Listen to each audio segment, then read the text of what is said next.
born on 3rd February 1999. Same dates correlate with my birthday, birth certificate.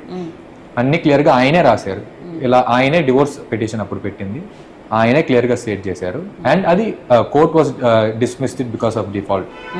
And ఆ divorce degree కూడా నిన్న submit చేశాను MR ఆఫీస్లో. So దాంట్లో అన్ని క్లియర్గా ఉన్నాయి. అండ్ అదే అంటే డివోర్స్కి సంబంధించి అంటే మీకు సంబంధం లేదా, అది పేరెంట్స్ అనుకోండి, అది అవ్వలేదు కదా అసలు. డివోర్స్ అవనప్పుడు జనరల్గా మీరు మాట్లాడుతుండేవాళ్ళ గోపీనాథ్ గారితో మధ్యలో ఎప్పుడైనా? అవునండి. సో ఇప్పుడు హస్బెండ్ వైఫ్ అంటే వాళ్ళ ఇండిఫరెన్సెస్ వేరే. ఫాదర్ గా మీరు మాట్లాడుతుండేవాళ్ళు? అదే నాది ఆయనది father and son relationship, just ఒక father and common father and son. Whereas it was a clean relationship. ఎప్పుడు ఆయన నాతో మాట్లాడేవారు, ఫ్యూచర్ ఏంటి, వాట్ ఆర్ యువర్ ప్లాన్స్, ఇప్పుడు ఏం చేయాలనుకుంటున్నావు, ఫ్యూచర్లో ఏం చేయాలనుకుంటున్నావు, అది కామన్గా ఎప్పుడు మాట్లాడేది. అండ్ దెన్ అప్పుడప్పుడు నేను యుఎస్ నుంచి ఇండియాకి ఫ్రీక్వెంట్గా రాలేను, yearly once or 2 years once అలా వచ్చేవాడిని. Used to come to Chennai, మా అమ్మతోనే ఉంటాను. అండ్ దెన్ ఇక్కడ ఇండియాకి వచ్చినప్పుడల్లా I used to come take some time and నాన్ని విజిట్ చేసేవాడిని. సో అప్పుడు he used to take me to his party office also, అక్కడ లంచ్ చేసాం. దెన్ అదే we use to meet frequently అక్కడ ఇక్కడ. And then we had a good relationship. ఇంటికి తీసుకెళ్లారా? ఇంటికి వెళ్ళి పార్టీ ఆఫీస్కి మనం తీసుకెళ్ళి అక్కడ మీట్ చేసేవాళ్ళం. And then we use to meet outside, కానీ we use to spend the whole day అక్కడ.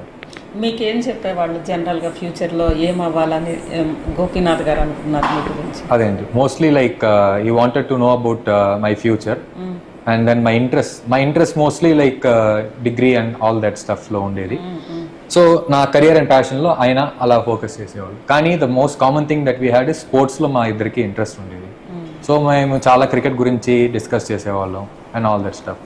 కానీ నేను ఆయన పొలిటికల్ లైఫ్లో, ఐ మీన్ కెరియర్ వైస్లో నేను ఎప్పుడు తలదూర్చాను, ఎందుకంటే పాలిటిక్స్ సైడ్లో నేను అంతగా దూర్చాను. That's a whole different story. కానీ we had these other talks like నేను వచ్చి మోస్ట్లీ ఎడ్యుకేషనల్ సైడ్లో ఇప్పుడు కంప్యూటర్ సైన్స్ చేశాను. నెక్స్ట్ నాకు ఫైనాన్స్లో కూడా ఇంట్రెస్ట్ ఉంటుంది నేను. సో ఆ గ్రోత్లో అలా నెక్స్ట్ స్టెప్స్ ఎలా ఏం ప్లాన్ చేస్తున్నాను, ఏ కంపెనీలో ఏ టార్గెట్ ఉంటుంది, ఏ కంపెనీలో నాకు ఉద్యోగం రావాలి, అది ఎలా చేస్తున్నాను, తర్వాత ఇలా లైఫ్ అడ్వైసెస్ ఇచ్చేవాళ్ళు. మిమ్మల్ని రావద్దు, కావాలంటే ఎక్కడో ఒక చోటనే మేము జాబ్ పెట్టిస్తాము అన్న రకంగా, ఎక్కడో ఒక మూల జాబ్ పెట్టిస్తాము అన్న రకంగా చెప్పారని అనేది నానమ్మ చెప్పారు కదా, అది జరిగిందా? అవునండి.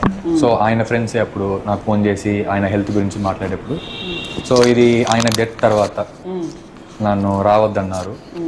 తర్వాత అయిపోయినాక కూడా రావద్దన్నారా? అవునండి. ఫ్యూనరల్స్ అని అయిపోయినాయి, తర్వాత కూడా మాట్లాడేటప్పుడు అదే ఇలాంటి ఇంత తప్పు ఉంది, 8 crores ఆర్ సంథింగ్, నువ్వు కడతావా అని అడిగారు. అండ్ దాని తర్వాత ఇక్కడ సమ్ కంట్రీ పోర్టరీకో అలా ఏదో ఉద్యోగం ఇప్పిస్తా, అక్కడే ఉండిపో, ఇండియాకి రావద్దు, అలా చెప్పారు.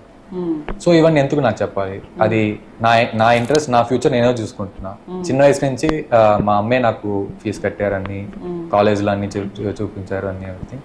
సో ఆమె చెప్తే ఇట్స్ డిఫరెంట్ థింగ్, వీళ్ళు ఎవరండి. సో అది నాకు ఆ టైంలో అలా మాట్లాడాను. ఎందుకంటే మిమ్మల్ని రాకుండా ప్రివెంట్ చేయాలని ఎందుకు అనుకున్నారు అనిపిస్తుంది మీకు? ఎలా ఎందుకు అనిపిస్తుంది కారణం? అది ఐ డోంట్ నో అండి. I think it's a big political game behind.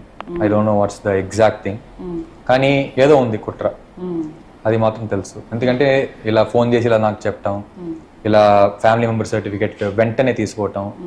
ఆయన June 8 పాస్ అయ్యారు కదా, జూన్ ఆ నెల ఎండ్లోనే తీసుకోవటం స్టార్ట్ చేశారు ప్రాసెస్ అన్ని. అవి తర్వాత సప్రెసింగ్ మెటీరియల్ ఫ్యాక్ట్స్, అదే ఆర్డియో గార్డర్ కూడా రాశారు ఆ డాక్యుమెంట్లో. ఎలా అంటే లైక్ మా నాన్నమ్మ లేరు అని చెప్పేసి తీసుకోవటం, మా ఇద్దరే మా అమ్మ నా ఎగ్జిస్టెన్స్ లేరని తీసుకోవటం. తర్వాత మధ్యలో ఇప్పుడు రీసెంట్ ఏమైందంటే ఎక్కడో వచ్చి even I heard about this. ఎలా అంటే మా అమ్మగారు వచ్చి షీఈస్ నాట్ ఇన్ అలైవ్ అని చెప్పేసి, she is an advocate in not practising or anything right now, కానీ ఆవిడ చెన్నై హైకోర్టులో అడ్వకేట్, రిజిస్టర్డ్ బార్ కౌన్సిల్లో ఉంది. సో ప్రాక్టీస్ లేదని, సో అది ఏదో డాక్యుమెంట్ అలా తీసుకుని ఆవిడ అసలు షీఈస్ నాట్ అలైవ్, బతికే లేరు అని చెప్పేసి ఏదో ఫేక్ ప్రూఫ్స్ అని చూపించి అలా చేస్తున్నారు. సో ఇలా చిన్న చిన్న విషయాలన్నీ చాలా చేసేసి చాలా యాడ్ ఆన్ అవుతున్నాయి. సో అది నాకు అర్థం కావట్లేదు ఎందుకు ఇలా చేస్తున్నారు. పెద్దగా ఏదో ప్లాన్ ఉంది వెనకమాల, కానీ ఆ ప్లాన్ ఏంటో అది నాకు అర్థం. అంటే ఇప్పుడు జనరల్గా మీరు వచ్చారు, సరే సర్టిఫికేట్ దానికోసం విచారణకు వచ్చారు, ఇక్కడ జరుగుతున్న డ్రామా మీరు చూస్తున్నారు ఇక్కడంతా, ఏంటి మీరు అల్టిమేట్గా మీకు ఏమనిపించింది, ఏం చెప్పాలనుకుంటున్నారు ప్రజలకి? ఈ బాబుకి ఫోన్ చేసినప్పుడు డెడ్ బాడీ అక్కడ ఉంది, మొత్తం జనాలు చూస్తున్నారు, లైవ్లో ఇచ్చారు కదా, చేస్తున్నారు. వీడికి చెప్పినాడు, ఏం చెప్పాడంటే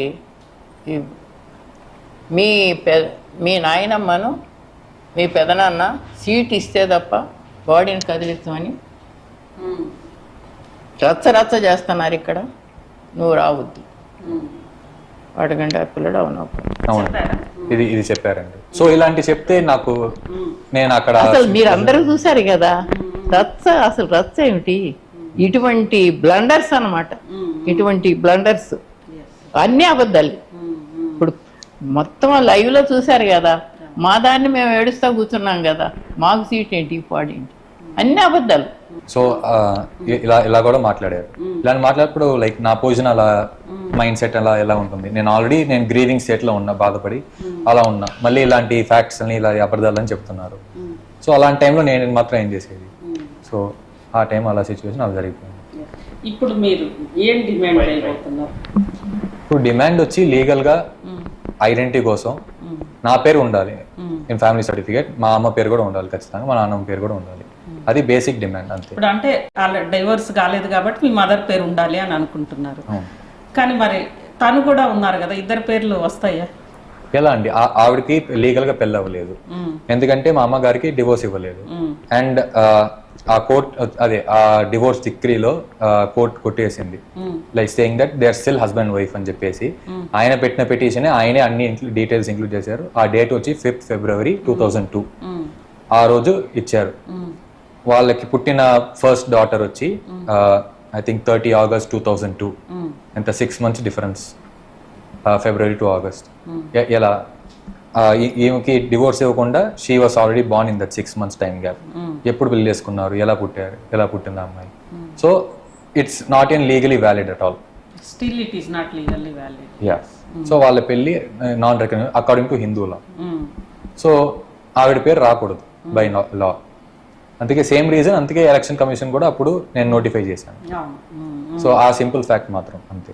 దీని మీద మీరు ఇది కంటిన్యూ చేస్తారా, ఈ పోరాటం అనేది? అవునండి. ఇప్పుడు లీగల్ వారసత్వం కోసం. అవునండి. ఇప్పుడు మీరే లీగల్ గా వారసులు యాక్చువల్ అకార్డింగ్ టు హిందూలా మీరు అన్నట్లు. నేను కూడా పార్ట్ ఆఫ్ దట్ లీగల్ ఇది. అండ్ ఇది నిన్న మొన్న స్టార్ట్ చేసింది కాదు, ఇది మంత్స్ నుంచి జరుగుతానే ఉంది. అండ్ వాళ్ళు సంబంధం లేదు, అది మంత్స్ నుంచి జరుగుతానే ఉంది. కపుల్ ఆఫ్ మంత్ 3-4 నెలల నుంచి పోతానే ఉంది. అండ్ వాళ్ళు వాయిదాలు తీసుకుంటానే ఉన్నారు. ఇప్పుడు నిన్న కూడా మేము అన్ని డాక్యుమెంట్స్ సబ్మిట్ చేసాం, క్లియర్ గా డివోర్స్ డిగ్రీ కూడా, మా నాన్న పెట్టిన పిటిషన్ అన్ని. వాళ్ళు వచ్చి అక్షరం కనపట్టలేదు, ఇలాంటి సిల్లీ మిస్టేక్స్ అంటున్నారు. సో అది ఒరిజినల్ డాక్యుమెంట్. ఎవరు వెనక మ్యానిపులేట్ చేస్తున్నారా, ఈ అక్షరాలు కనిపించట్లేదు ఇలాంటివన్నీ? అదే అండి, వాళ్ళ ఐడియా వచ్చి ఇప్పుడు ఎలక్షన్ జరిగిపోవాలి, ఎలాగో జరిగిపోయి స్మూత్ గా అయిపోతే తర్వాత ఏం జరిగినా కూడా వాళ్ళకి దే డోంట్ కేర్. ఎందుకంటే వాళ్ళు దే సప్రెస్ మెటీరియల్ ఫ్యాక్ట్స్ అని ఫ్యామిలీ మెంబర్ సర్టిఫికేట్ తీసుకున్నారు. అది ఎంత లీగల్ యాక్షన్ తీసుకున్నా కూడా ఏం అఫెక్ట్ అవ్వదు ఫ్యూచర్ లో.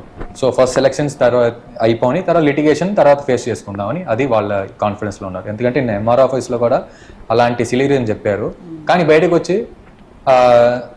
మా దగ్గర డాక్యుమెంట్స్ ఏం సబ్మిట్ చేయలేదు, వాళ్ళ దగ్గర ఏం లేదు అలానే బయట మాట్లాడారు లలితారెడ్డి గారు. సో అలా చెప్పేసి, కానీ లోపల ఏమన్నారంటే ఇది మాకు డాక్యుమెంట్ చూసేసి మాకు ముందే చెప్పలేదు, మాకు టైం కావాలి, and then certified document produce చేయమన్నారు, ఎందుకంటే క్లియర్ గా లేదని. ఒరిజినల్